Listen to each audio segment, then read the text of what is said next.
নমস্কাৰ, আপোনালোকে চাই আছে sports news Assam YouTube channel.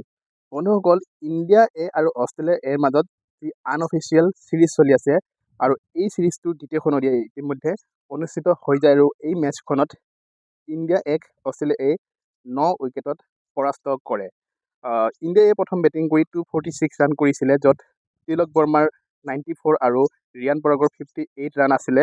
8 run কৰিছিলে স্ক'ৰ আৰু 246 ৰানত অল আউট হৈছিলে 45 অভাৰ 5 বলতে ইণ্ডিয়া এ, আৰু অষ্ট্ৰেলিয়া এক 247 ৰানৰ টাৰ্গেট পাইছিলে অষ্ট্ৰেলিয়া এ।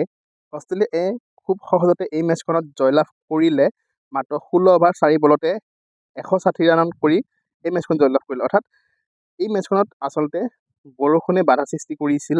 যেতিয়া 40ৰ ওপৰ ৰান কৰিলে অষ্ট্ৰেলিয়াই, প্ৰথম আৰম্ভণিৰ পৰা অষ্ট্ৰেলিয়াই খুব সুন্দৰ বেটিং কৰিছিলে আৰু তাৰপিছতেই 40 ৰানৰ ওপৰ কৰাৰ পিছতেই বৰষুণে বাধা সৃষ্টি কৰিছিল মেচখনত। তাৰপিছত DLSৰ নিয়ম মতে 25 অভাৰত 160 ৰানৰ টাৰ্গেট পাইছিলে অষ্ট্ৰেলিয়াই আৰু 16 অভাৰ 4 বলত মাত্ৰ 16 অভাৰ 4 বলতে এই 160 ৰান কৰিলে অষ্ট্ৰেলিয়াই।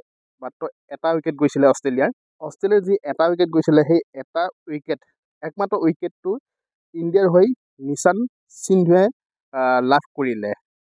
আৰু ইণ্ডিয়াৰ ফালৰ পৰা বলাৰ আৰ্শদীপ সিঙে 4 অভাৰ 6 ৰান দিছিলে, হৰ্ষিত ৰাণা 3 অভাৰ 16 ৰান, নিশান সিন্ধুৱে 2 অভাৰ 24 ৰান দি এটা উইকেট লাভ কৰিছিলে। য়ুজৱেন্দ্ৰ সিং সৰগে 2 অভাৰ 4 বলত 35 ৰান দিছিলে, ৰবি বিষ্ণয়ে 3 অভাৰ 27 ৰান দিছিলে আৰু ৰিয়ান পৰাগেও 2 অভাৰ বল দিবলৈ সুযোগ পাইছিলে।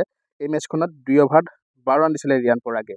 তো ইণ্ডিয়া এ আৰু অষ্ট্ৰেলিয়া এৰ মাজত যি 3খনীয়া আনঅফিচিয়েল ODI মেচ আছিলে, তাৰ ভিতৰত 2খন মেচ ইতিমধ্যে অনুষ্ঠিত হৈ গৈছে। প্ৰথমখন মেচত ইণ্ডিয়াই জয়লাভ কৰিছিলে আৰু দ্বিতীয়খন মেচত অষ্ট্ৰেলিয়াই জয়লাভ কৰিলে। এতিয়া তৃতীয়খন মেচ 5 অক্টোবৰ তাৰিখে অনুষ্ঠিত হ'ব আৰু সেই মেচখনে ফাইনেলৰ দৰে হ'ব। তো এই ভিডিঅ'টোত এইটো আপডেট দিবলগীয়া আছিলে। চাই থাকিব ভিডিঅ'বিলাক আৰু লাইক শ্বেয়াৰ কৰি দিব, লগতে ছাপোৰ্ট কৰি দিব, চেনেলটো ছাবস্ক্ৰাইব কৰি দিব। ধন্যবাদ।